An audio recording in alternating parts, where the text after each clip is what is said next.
اوسنی جنگ د روسانو د وخت له جنگ سره څنګه مقایسه کوئ؟ د ناټو ونډه څنګه ګڼئ؟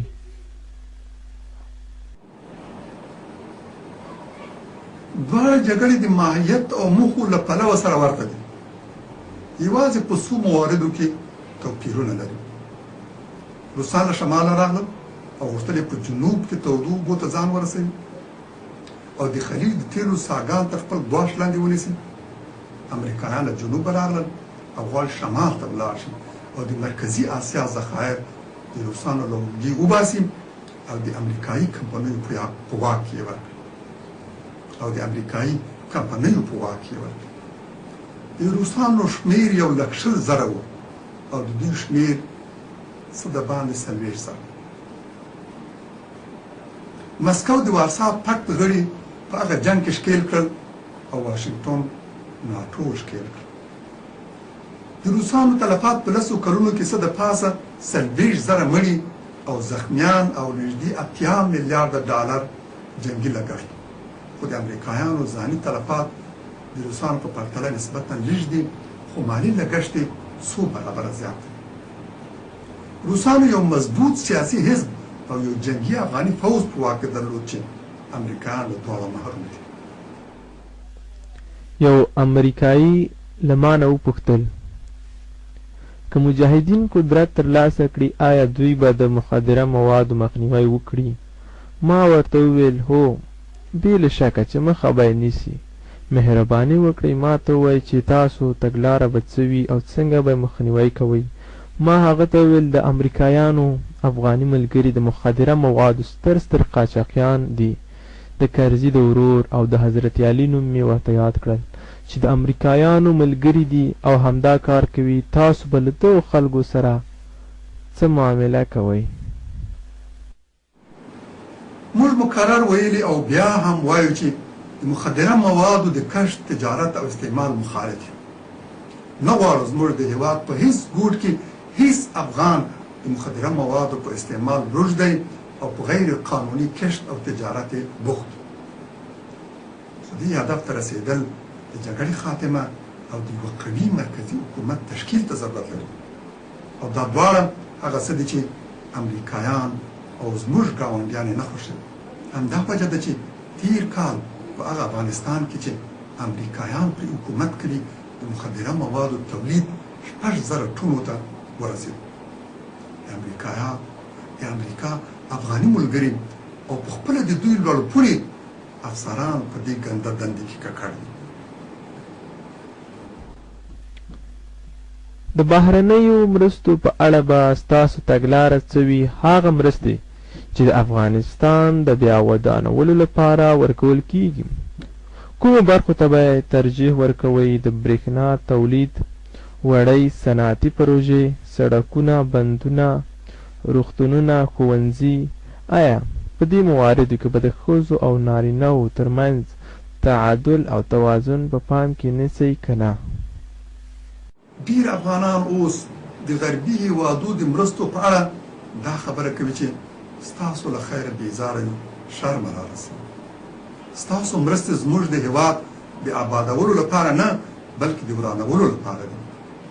تاسو د جنګ د دوام په حیث د ترکتورونو په ځای ټانکونه رالېږئ، زموږ په کلو او کورونو بمونه وروئ، مفسدین، غله، ملي خاینان او د پردیو جاسوسانو پر موږ مسلط کړي.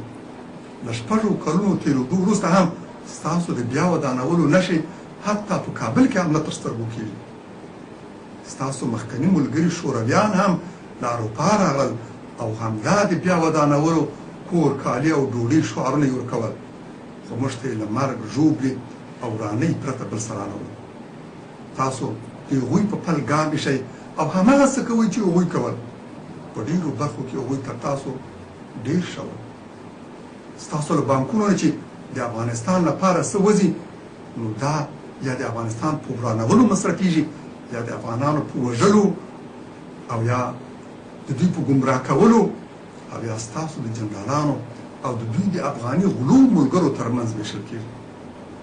خو په ځانګړې توګه ستاسو د پوښتنې په اړه باید ووایم چې د بیا ودانولو په ارتباط زموږ ترجیحات دا دي: د اوبو مهارول، ځمکې ښېرازه کول، وچې بیدیاوې آبادول، زراعت ته وده ورکول، د برېښنا د تولید په اړه له اوبو اعظمي استفاده، سړکونه، وړې صنعتي پروژې، ښوونځي او روغتونونه جوړول.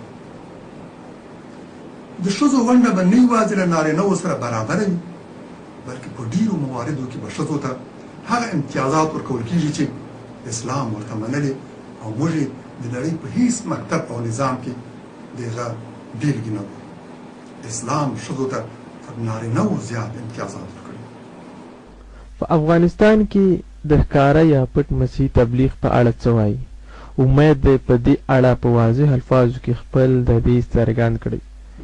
دې ته مو باید پام وي چې په جرمني کې په دې وروستي کال کې 4,000 مسیحیان اسلام ته اوښتي. تاسو باید په خپل دریځ کې حتما باید دې ته متوجه وئ چې په غربي هېوادونو کې په اسلامي دعوت منفي اغېز ونه کړي. متاسفانه ډېرې غربي مؤسسې په دې لټه کې دي چې د افغانانو له مجبوریتونو او محرومیتونو غلطه او ناروا استفاده وکړي. د څو کیلو غنمو، یوې ویزې او یو بورس په مقابل کې د هغه دین او مذهب ترې واخلي، وطن پلورنې، ملي خیانت او جاسوسۍ ته یې چمتو کړي. کاش دې افغانان کوم معقول دین او مذهب ته بللی، دې بلنه اخلاقي فساد، شراب، قمار، سندرو او نڅا ته دی. د دې په ځای چې افغانانو ته ووایي ټوپک په ځمکه کېږده، بیل او کلنګ واخله او خپل هېواد آباد او ښېرازه کړه، ورته وایي رباب واخله، نڅا پیل کړه، مستي وکړه. په داسې حال کې چې زموږ ولس د څښلو پاکې اوبه نه لري، دوی ورته وایي وسکي وڅښه چې مست شي او د دنیا غمونه هېر کړي. زه ستا له لارې ټولو مسیحیانو ته بلنه ورکوم چې راشئ ټول په ګډه د یوه خدای عبادت وکړو او یو ګډ مذهب غوره کړو. د مذاهبو ترمنځ اختلاف له منځه یوسو او د مذهبي جنګونو ټغر د تل لپاره ټول. مسیحیان او مسلمانان ډېر مشترکات لري. راشئ اختلافي موارد د معقولې مناقشې له لارې حل کړو. هغه مذهب لرې وغورځوو چې د علم، عقل او عدل خلاف اظهارات لري. ما په دې خاطر قرآن د الهي کتاب په توګه منلی او ټولو مسلمانانو هم چې د هغه هره وینا مو د علم، عقل او عدل مطابق موندلې او راته ثابته شوې چې دا د الله تعالی له لورې نازل شوی کتاب دی. هیڅ انسان که څومره نابغه وي داسې کتاب نشي وړاندې کولی. ما بایبل هم په دقیقه توګه مطالعه کړی. زه اوس د بایبل له هرو 4 جملو نه په 3 داسې اعتراض لرم چې ګمان نه کوم هیڅ مسیحي جواب راکړی شي. موږ د مذهب په ازادۍ باور لرو. هر چا ته دا حق ورکوو چې زموږ پر مذهب اعتراض وکړي او ځواب وغواړي. له نورو نه هم دا انتظار لرو چې په خپل مذهب زموږ اعتراضونه په سړه سینه واوري او ځواب راکړي. ما په بایبل باندې یو ضخیم کتاب لیکلی چې نږدې 900 صفحې دی. د مسیحیانو له ټولو علماو سره د دې کتاب او په خپله د بایبل په اړه مناقشې ته تیار یم. زه په صداقت او جرأت سره دا ادعا کوم چې له عیسی او مریم علیهم السلام سره زما مینه تر مسیحیانو ډېره زیاته ده او زه دوی دواړه تر مسیحیانو ښه پېژنم. موږ په همغه لار روان یو چې عیسی علیه السلام پرې تلو، چې عیسی علیه السلام پرې تلو او همغه څه وایو او کوو چې ده ویل او کول.